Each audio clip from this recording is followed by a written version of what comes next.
Ladies and gentlemen, welcome once again to the Packernet Podcast. I am your host and resident fanalist, as always, Ryan Schlipp. Check us out online, packernet.com. Find me on Twitter, pack_daddy. Oh boy, I am struggling to stay on task today. I woke up and then I blinked and it was 1 PM and I don't know what happened. And I got myself to do Packernet After Dark. And then I think I spent like an hour and a half working on the song, and I don't know why it took so long. Like I talk about ADD, and I don't know if I freaking have that or if I'm just distracted by social media or what. It doesn't matter, but whatever it is, I've never experienced something this bad in my life. It is 6:30 p.m., and I don't know what I did today. I have no idea. Don't get me wrong, I've procrastinated a day away before. I don't remember ever feeling like I've been accomplishing things, you know? Like, okay, I'll do this and I'll look up some stuff for the game. And okay, I got my notes and everything. 6:30? I thought I was flying through. I thought it would be maybe noon. I mean, here's what I'm thinking. I took the games, and I said, no games, you need to be productive today. No YouTube, no nothing, just do your work. I think I need some kind of a game or something to keep me focused. As crazy as that sounds. Because there's just too much stimulation out there, there's too much to do. I'm actually borderline remembering some of it. Like, it's flooding back to me, like, oh yeah, I bought that sweatshirt, and I bought tickets to go to that fight. And I did some shopping for my daughter's birthday, although I never ended up buying anything because I couldn't find anything that I wanted. And I updated the website for that gym, and I've been working on this website a lot because for some reason it's not freaking working, but I do need it for the podcast. I feel like I just need the game going, because then it's like, okay, I'll do a mission, and then I come back and I do the podcast, and then I do a mission, and then I do the podcast. And I can get through the day that way. If I don't have something like that set up, holy crap, it'll take me a week to do something. I don't want to frickin' talk to a doctor about medication, but I mean, we're getting to that point here, folks, because this is frickin' bad. If any of y'all know what I'm talking about, 608-501-0718, tell me what to do. I don't know what to do. It's ridiculous. Okay, anywho, now that my brain is frickin' fried for the day, don't need to tell you, massive game on the line today. Happy Thanksgiving, by the way. Happy Thanksgiving. I forgot it's Thanksgiving today. Hopefully you guys are doing well. Please drive safe. There's a lot of deer running around out there. Don't smack a deer on the way to your in-laws or whatever, all right? I would hate for that delicious food you guys put in the back seat to just get smashed. Also, I hope you and your family survive the crash. Massive game. This is just a fraction of what it's like in my brain right now. I don't want to spend a ton of time because we've already done this, but the implications, this is, as of now, by far the biggest game of the year. Now, pending what happens, if Chicago beats the Eagles, which is a possibility, unfortunately, then perhaps our game against Chicago, one of them, both of them, I don't know, will end up being the biggest game of the year. I'm not sure. But if you just for a second, not that you need to be convinced of this point, but if you just for a second think about what it means if we win this game, let that marinate, let it settle in, pause the show, give it 10 seconds, okay? Now, I want you to think about what happens if we lose the game, okay? Think how much that sucks. Suddenly, we are the third place team. And we're looking up going, man, this is not going to be easy to dig our way out of this. And if we lose to Chicago, oh my goodness, we're freaking doomed. Plus, we got some tough maybe we split with Chicago. You know, hopefully we beat them twice, but it's no guarantee. And then we got Denver is tough and Baltimore. So, I mean, the tone and tenor of it. You beat Detroit, the freaking playoffs are locked up. It's over. In the power rankings, we are a top 3 team across the board. I mean, this is, by most power rankings, these are 2 top 5 teams. Definitely 2 top 10 teams. You beat Detroit. you catapult to the top. You are now maybe the second or third best NFC team, number one in the division, best odds to be the winners of the division. We start talking about how we could possibly get that number one seed, all that. You lose, and it's, what do we have to do to make sure we're in the playoffs? What are the odds we're out of the playoffs? What needs to happen with the other opponent? You start talking about that nonsense. Not to mention all the bull crap we're going to have to hear from Lions fans, all the bull crap we're going to have to hear from Bears fans and everybody else that are just crapping on us. The national media is going to say Matt LaFleur needs to be fired and Jordan Love is not the guy, and on and on and on and on. Micah is a non-factor, and all that stuff is going to have huge game. So, with that in mind, I just want to spend our time kind of going through this game. Look, I think bottom line, any way you slice it, obviously, you know, the pessimistic fans are leaning Lions, optimistic are leaning Packers. The reality of the situation is this is very close to a coin flip game. It just is.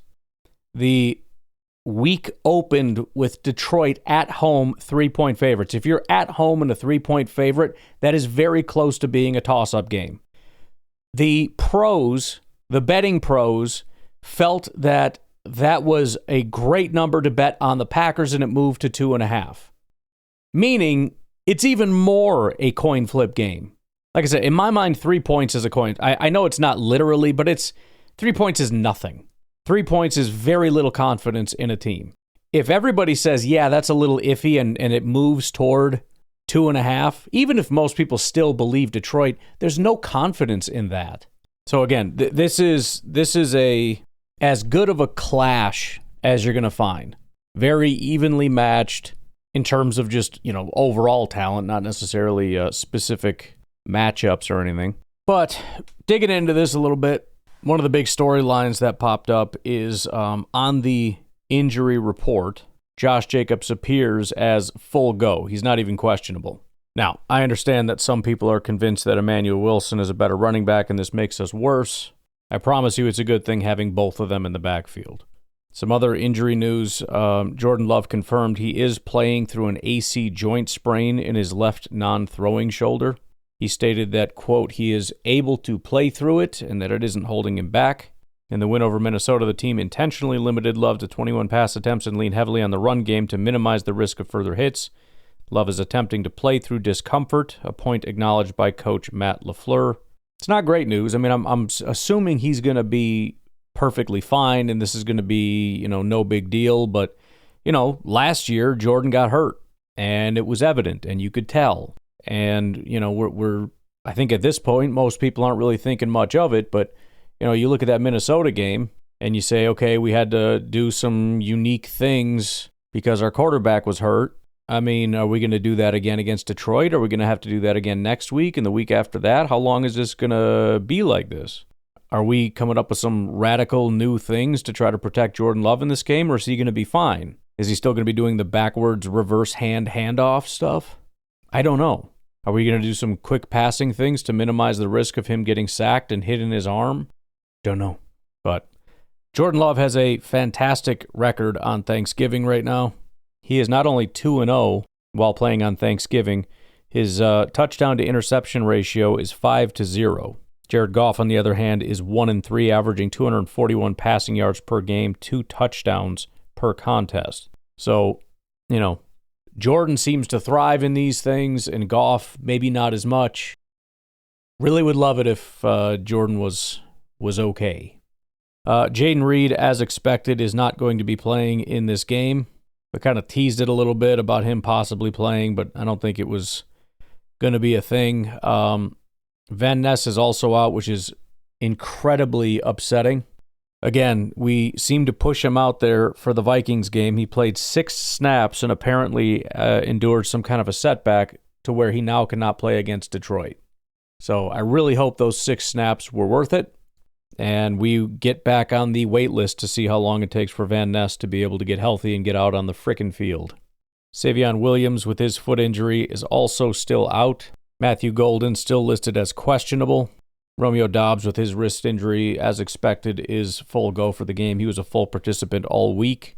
Same goes for Christian Watson and Dontavian Wicks. Dontavian Wicks was limited Monday, Tuesday, but was full on Wednesday, and so he will also be a full go. In addition, speaking of wide receivers, Will Shepard was signed to the active roster from the practice squad due to injuries. You probably remember Will Shepard. He is a 2025 UDFA, 6'3", 205 pounds. 23 years old, out of Colorado. Didn't make a ton of noise in the offseason. I went through, I just remembered I saved all my notes from the 2025 training camp. Not a ton in there about him. However, in the preseason, while very limited, he only played 30 passing plays, 24 times he ran routes. But he was targeted 4 times, 3 receptions, 23 yards, and a touchdown. Had a 67 grade, 73.2 receiving grade. There's also a lot of speculation that this move has to do with kick/punt returning, probably more so punt returning. He did have field, I guess, 3 punts. One of them was a fair caught, 2 returned for like a 5-yard average or something. But he did have some experience back in college, not in Colorado, but prior to that at Vanderbilt, 2022, 2023, 17 returns, 137 yards, 8.1 yard average. He didn't really grade out very well. So if you look at the Packers Wire article, it says it's possible he could be used as a punt returner against the Lions, freeing Romeo Doubs from the job. But throwing a rookie with no experience into the punt returning fire in a hostile environment at Ford Field would be a huge special teams risk for Rich Bisaccia and Matt LaFleur. More than likely, the Packers just need an extra body for receiver for Thursday, and Shepard will be released next week to make room for Reed's activation. I think that's 100% the correct take. I mean, if you're that worried about Romeo, you could put somebody else there. You could put Keyshawn there. Then again, Keyshawn's questionable. So, listen, let me put it this way. If they're kind of concerned about Keyshawn, although it would make more sense you'd be interested in a corner, but Romeo Doubs is our primary punt returner. After that is Matthew Golden, who's questionable. After that is Keyshawn Nixon, who's questionable. After that is Jaden Reed, who's out. But still, to the point of the article, why would you risk that? Why elevate a guy like that just to pull Romeo off of that? Doesn't really make any sense. We've also got a bunch of guys that have done kick return duty that you could probably move over. I know they're not the same thing, but rather than elevating Shepard just to do punts, Emmanuel Wilson, Dontavian Wicks, and Bo Melton have all, especially Bo Melton, done kickoff return. Wouldn't it make more sense to use them in punts? Maybe not. I don't know. But I do think it makes more sense when you look at the fact that Savion is out, Golden being questionable. Probably not a great sign that Golden's going to be playing, would be my thought. Anywho, with that, there were some additional roster changes that were made. Kicker Lucas Havrasik was released. So McManus is back and healthy and ready to go, and they did the thing that I think we all should have expected to happen. They also elevated linebacker Jamon Johnson, defensive back Jalen Simpson. So these are not really good signs. With Jamon Johnson being elevated, it makes you assume Quay Walker probably not coming back for this game. I think the DB elevation is maybe even more concerning. Keyshawn Nixon is injured. Nate Hobbs is injured. Javon Bullard has an ankle injury. Those are our 3. Valentine should be, whatever. But technically, those are our 3 starting corners. So, not wonderful. We may see Kamal Haddon out there again. Again, most of these elevations are not guys that are expected to play. It's, they are now the new backups in these games in case there are additional injuries in the game. By the way, the rest of the injury report for the Green Bay Packers, Carl Brooks is officially out. Quay is questionable. Keyshawn is questionable. Hobbs and Golden questionable, as I said, as well as everything else. As for the Lions, they're also in a really bad spot as far as injuries, arguably worse. Of their massive injury report of 1, 2, 3, 4, 5, 6, 7, 8, 9, 10, 11, 12, 13, I think 15 guys, only 2 of them are cleared to play, and that's Brian Branch and Jacob Sailors. questionable in the game. Sion Vaki, the running back. Isaac Tesla, the wide receiver. Penei Sewell, offensive tackle. Tate Ratledge, guard. Miles Frazier, guard. Taylor Decker, tackle. Marcus Davenport, pass rusher. And Terrion Arnold, cornerback. You have to assume a lot of these guys are going to push to play, number one, because of how critical the game is, but number two, just based on the fact that, somebody's got to freaking play. In addition to all those questionables, tight end Brock Wright is out. Khalif Raymond, the wide receiver, is out. Pass rusher Josh Paschal is out. Safety Kirby Joseph is out. And center Graham Glasgow is out. So we kind of talked about this a little bit yesterday, but it's a rough situation. So we got confirmation that Glasgow is out. And the offensive line, none of them being full go, all of them questionable, at least tells you the severity of the injuries. And then you look at were they at least full participant the last day? Well, Taylor Decker with his shoulder injury was limited all week. Tate Ratledge limited all week. Penei Sewell limited all week. None of them, of the actual starters, none of them was a full participant at any point this week. Now, there was some massive and very unfortunate news, and that is that Frank Ragnow, unretired and will be returning to the Lions. He's not going to play in this game. I had many people throw that in my face when I posted on social media how unhappy I was about this news, as if I freaking care. This is terrible news. Listen, the Lions not being the team that they have been is very much correlated to their offensive line. It's almost entirely their offensive line that is holding them back. Now, they still have two terrible guards, but first of all, this is going to probably help those guards. But also, they're going from a really center to a elite center. Now, maybe he's rusty and not going to be the same guy. I don't know if this is just we're going to do one more run at this Super Bowl thing, or if he's staying long term. I don't know. But this sucks. This is real sucky. Not for this game, but for the rest of the season. It doesn't help us, and it sucks, and I'm not happy about it. But anywho, let's take a break, and we'll be right back as we continue to dig into this game. All right, so, can't really sugarcoat it, nor do I want to be honest. I think that they're... and I should be happy about it, as much as I tend to complain about the complainers. There seems to be a lot of optimism about this game. Lions aren't that good, and Packers are ascending and all that. And that's even kind of a national thing, too. I think when I did my breakdown yesterday, that was kind of the way it was phrased, was, sort of the ascending Packers and the trying not to collapse Detroit Lions. In fact, you could even look at that in the beginning part of this semi-breakdown here, which is that the Packers stand more to benefit from a win, and the Lions stand more to lose from a loss, which is, kind of on its face looks more like the Packers are the better team, the stronger team, etc.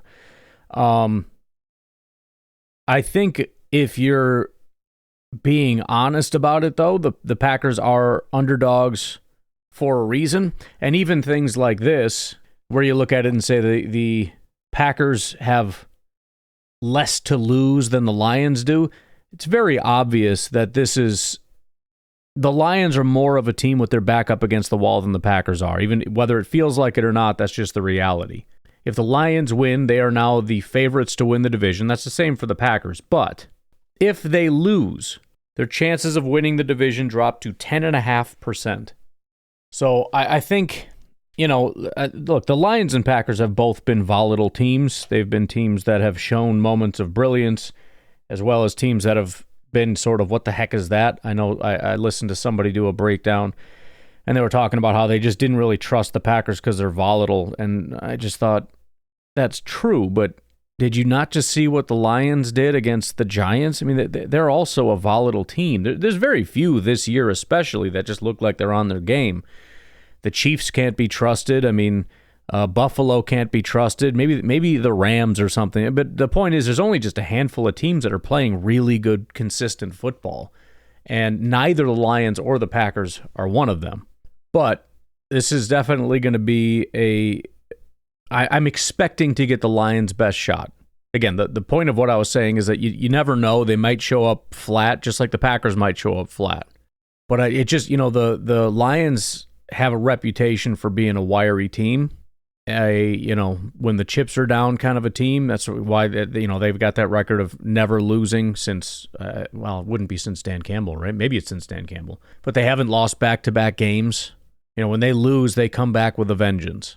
Now, that they almost lost that last week when they almost lost to the Giants. And when you couple that with a 24-27 loss to Minnesota, an embarrassing loss to Philadelphia, you look over the last month of football, aside from their 44-22 victory over Washington, they've played some really bad football. Eagles being the only somewhat competent team that they've faced, and they lost 16-9. So, again, you can. There's no shortage of ways to spin this in our favor, but I don't want to do that too much because I need everybody to kind of recognize. I don't want you to come into this game saying, "Oh, the Lions almost lost to the Giants. They're a joke. They're no good." And then if this is a tough matchup, it's what the heck is going on here? This shouldn't be happening. This is going to be a slugfest, and the Packers are going to have to show up and give their best shot if they're going to beat the Lions. Bottom line. So, couple notes on the game here. Most exploitable weaknesses for Green Bay, obviously the offensive line. Packers defense generates pressure 35% of the time, which is the sixth highest rate in the NFL. It's vital because the Lions quarterback Jared Goff's QBR drops by 69 points when he faces pressure, which is the largest drop in the NFL. He has a sub 50% completion rate, 0 touchdowns, 2 interceptions. We talked a little bit about that. That's going to be relatively crucial. Now, I wanted to bring up an additional stat here, and this kind of goes to, I don't know if I talked about it I think it was on last night's podcast, but I freaking just paid for this new thing, and I don't know if I'm going to remember what it's called.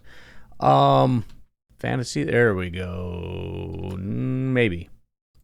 I had a question from Brooke, and I wanted to bring this up, because we've already kind of talked about this, right? So, everybody knows the offensive line is the weakness, including Green Bay, including Detroit. Everybody knows the Packers have potent pass rushers. As much as some people want to complain about it or whatever, it's just a reality, and it's why teams play us the way that they do. Therefore, we know the Lions are going to try to successfully run the ball. Whether they can or not, I don't know. They couldn't do it last time we played them. They ran for 46 freaking yards against Green Bay. And the Packers have done a really good job of containing potent rushing attacks. Also, Philadelphia, the last somewhat competent defense that they faced, they only ran for 74 yards. Against Minnesota, they ran for 64 yards. They lost those games. But they're going to try. What else are they going to try to do, though? Outside of running the ball, they're going to try to dink and dunk their way down the field. More than likely. And so the question was asked. Let me pull up the exact question, phraseology of it all. She said, Clayton mentioned, how do you feel about our chances against Goff with what we just did to McCarthy? Our Achilles this season has been quick passes. We haven't been able to pressure the quarterbacks that get the ball out. Is Goff good at that? Well, it's very hard to find this sort of data, but it is out there. Couple different things. First of all, PFF. In passes of less than 2.5 seconds. First of all, Jordan Love is the highest graded quarterback in that category, but Jared Goff is third in that category. Remember we talked about this before, by the way? What is the deal with Jared Goff? He is the short passing dink and dunk master. Outside of that, he sucks. He has a 90.1 PFF grade and an 87.9 passing grade on passes that get out of his hand in less than 2.5 seconds. 47.6% of his passes get out in 2.5 seconds or less. He has the third highest completion rate at 81.7%. He has the highest adjusted completion rate at 90.4%.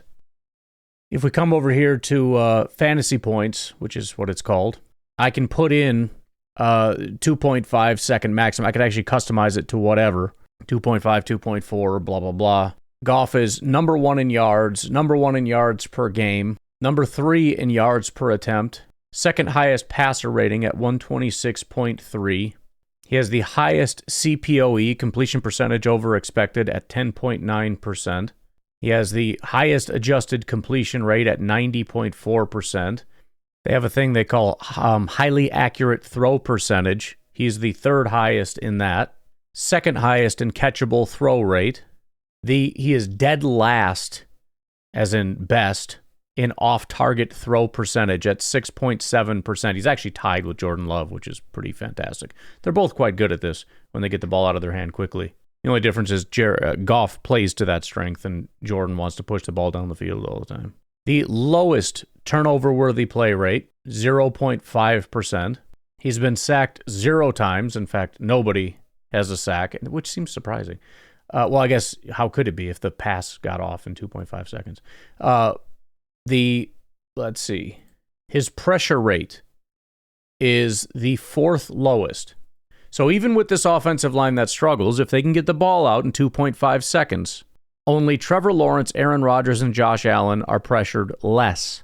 How do you compensate for this offensive line? Get the ball out quickly. Average time to throw when we rule out passes that are over 2.5 seconds.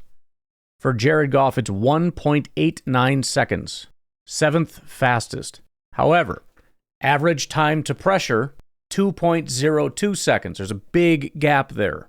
That's why there's such a low pressure rate when they are in their quick passing game.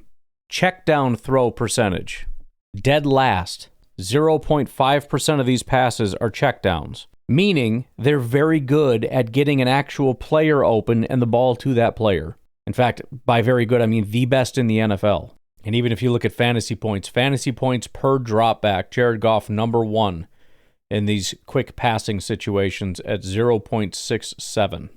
So, again, my assumption, I don't know, but my assumption is that the Green Bay Packers are going to be trying to stop the run. Let me back that up even further.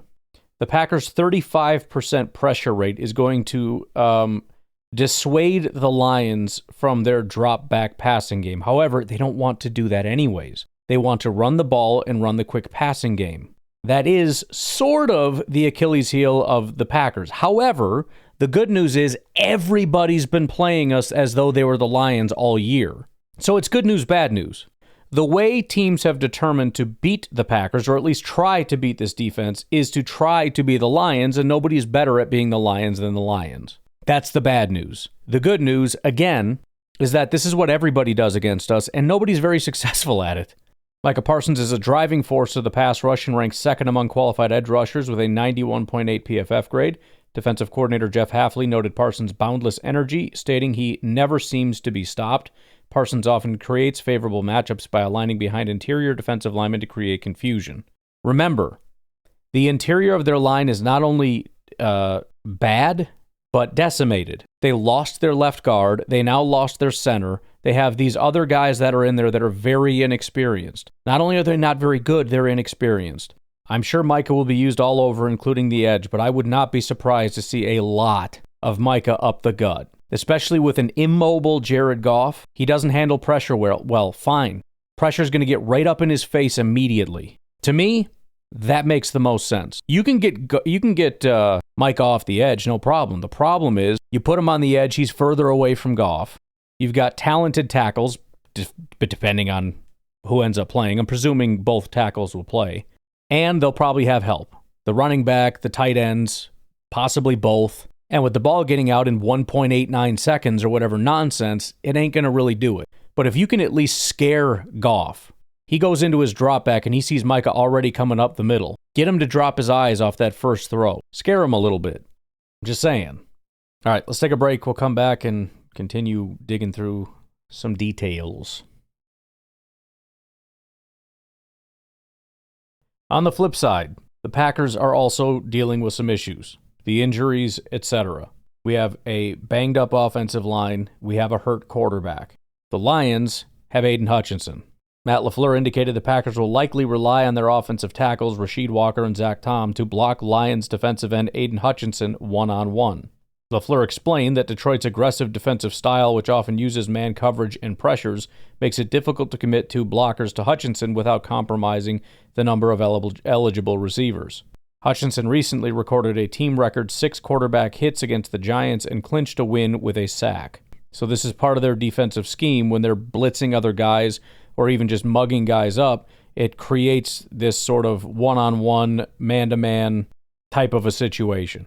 Now, you can keep the running back in the pocket, and that guy is kind of a freewheeling. He's there to kind of help whoever. So if Hutchinson's getting off, he can kind of get over there and maybe bump him a little bit. But having a hurt offensive line one-on-one with Aiden Hutchinson with an offensive line that's already struggling with pressures is not super ideal. In addition, the Packers are struggling with man coverage. Since tight end Tucker Kraft was injured, Love's efficiency against man coverage has dropped sharply, with his EPA per play falling from 0.41 to 0.16. In fact, if I pull this up here, based on, I think it was passer rating, Jordan Love ranked 6th in man coverage. If you just look at weeks 10 through 12, small sample size, but since Tucker's been out, Jordan Love ranks 19th with an 85.9 passer rating. His completion percentage is 38.9%, which ranks 35th. Clean this up with some attempts here. He ranks 29th out of 33 with his completion percentage. Passer rating 15th. Adjusted net yards per attempt, he ranks 19th. And CPOE, he ranks 4th. I don't know this, but just putting the puzzle pieces together, he's doing the best he can with what he's working with. But it's bad. I mean, his highly accurate throw rate, he ranks 29th in man coverage, although he's one of the highest in catchable rate and is the 3rd best as far as off target. So very few are extremely accurate, but almost none of them are inaccurate. So there you go. 3rd highest in hero percentage of attempts. Quarterback makes an extraordinary throw that maximizes the result of the play. That shouldn't be surprising to find out. 11.1%.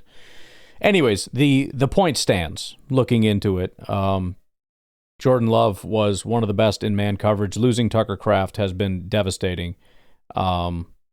Now there is teams that are kind of selling out, saying we're going to blitz and we're going to drop into man coverage and best of luck. And when you did that to the Packers with Tucker Kraft, you were dead in the water. Without Tucker Kraft, they don't have as good of an answer.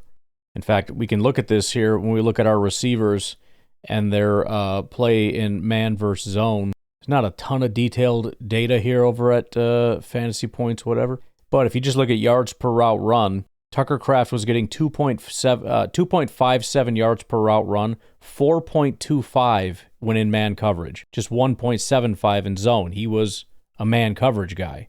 Everybody else is either better in zone or about even. Christian Watson is slightly better in man coverage in terms of his yards per route run, 2.79 compared to 2.15. But, I mean, you look at Jaden Reed, and this is no surprise, I don't think. Granted, he didn't play a ton, so it's a small sample size. But we saw this last year where man coverage was a killer, especially against Jaden Reed. And that was the big, thing that killed his productivity, is that everybody started switching to man because we couldn't break him out of it. If we could have, then Jaden Reed could have killed a lot of people. You got that combo of Jaden Reed, Tucker Kraft, pick your poison. But Jaden Reed's freaking crazy. 3.21 yards per route run, which is fantastic. Just 1.89 in man coverage. 5.6 in zone coverage. But again, the man coverage killer was Tucker Kraft. 4.25 yards per route run in man coverage is insane. Insane. And that's gone now. And again, Christians are next best at 2.79, and then it drops off to Wicks at 1.59, which is a big drop-off. And Watson's already a big drop-off from Tucker. So this is what's killing us right now. And it really just goes to show how incredibly important Tucker Kraft is. Not that we didn't know it, but that was kind of a general thing. Now it's specific. Teams play man coverage. We have just, I don't want to say no answer, but man, we went from like teams were scared to play man coverage to, we obviously know what we need to do. Also, suffice it to say, if anything happens to Watson in this game, we're just dead. We're just freaking cooked. But anyways, that's I think as good of an overview as there's going to be as far as, if you're the coaching staff, here are the strengths and weaknesses of what you got going on, and best of luck trying to figure all that out. On to more of the predictive now, as far as the betting, or just kind of, what's going to happen. Couple of little points. Detroit is 19-5-1 against the spread under Dan Campbell following a game where they failed to cover the spread, generally beating the spread by 7.1 points. They did not cover the spread last week, which means you would be looking at about a 9-point win by the Detroit Lions. Detroit is also 5-0 against the spread under Dan Campbell when seeking to avenge a loss from the same season. They lost to Green Bay week 1, so they've never lost back-to-back games to teams in that same season. Jared Goff is 36-14-1 against the spread when playing indoors with the Lions. That's 72% success rate. And then a big one, favorites on Thanksgiving historically dominate, going 51-9 straight up and 40-20 against the spread since 2004. The Lions are 12-9-1 all-time against the Packers on Thanksgiving. The one that goes in favor of the Packers is Coach Matt LaFleur's 18-6-1 against the spread when listed as an underdog of 3 or more points, and is the only coach in the Super Bowl era with a winning record as an underdog, which, good freaking of all the people that piss and moan, we can never do this, we can never do that, we never... He has a winning record as an underdog?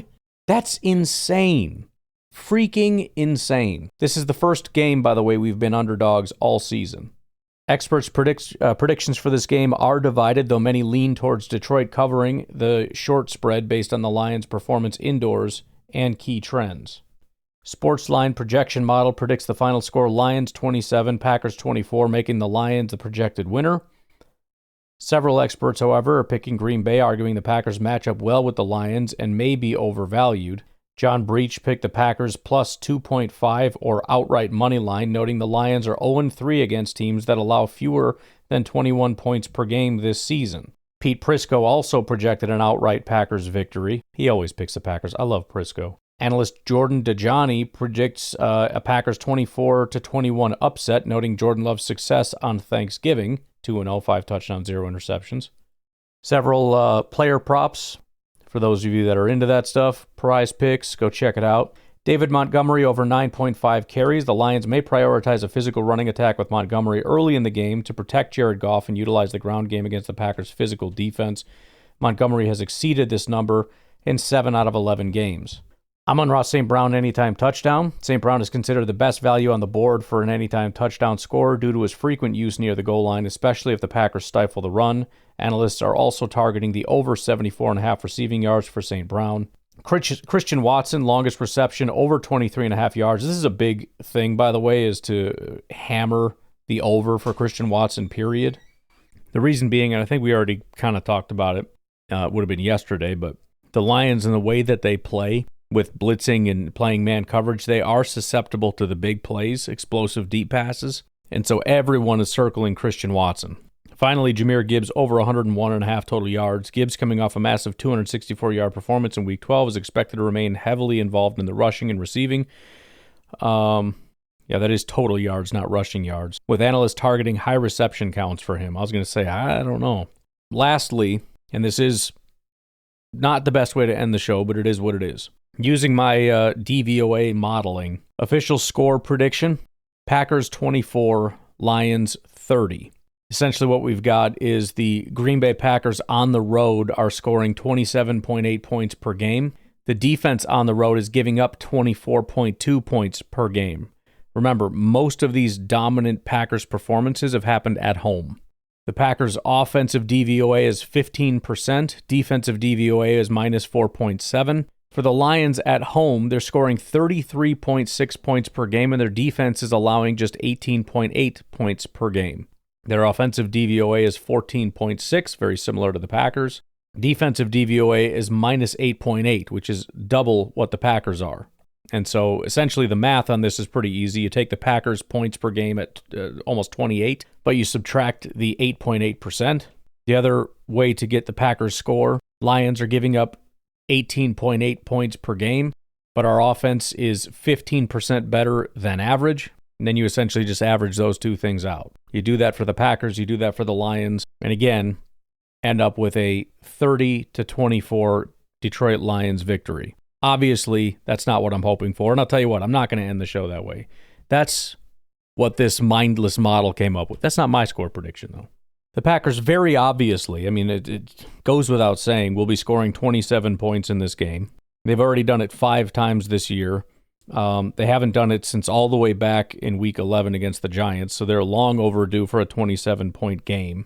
The defense hasn't given up more than 20 points in 4 weeks, and I see no reason why they should do so here. Again, the last time Detroit met a competent defense, they scored 9 points. I won't say that they're down that low, and I'll keep it within one score and say that they score 20. So my final score prediction, 27-20 Green Bay Packers win on Turkey Day. And the turkey just tastes that much better. All right, I'm out of here. You all have a good rest of your day. I will talk to you tomorrow. Have a good one. Bye-bye.